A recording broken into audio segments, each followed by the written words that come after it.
Од април следната година минималната плата во Македонија ќе изнесува 23.000 денари или околу 375 евра. Според законот за минимална плата нема да може да биде помала од 57% од просечната плата во земјата.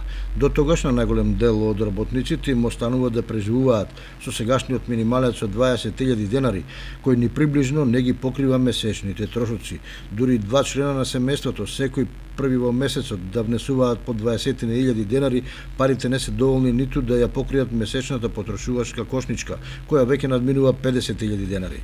Втората неизвестност е што до април има уште 7-8 месеци, па поскапувањата кои никој не може да ги заузда и инфлацијата може да доведат до ситуација и со покачен минималец граѓаните да живеат посиромашно, односно додатно да им се намали куповната моќ.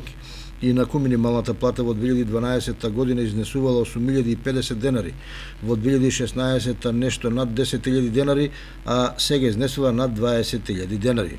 Но тука никој не ја споредува куповната моќ, односно колку можело да се купи со тогашниот минималец, а колку со сегашниот. Например, колку чини 6 метри просторно огревно дрво тогаш, а колку сега.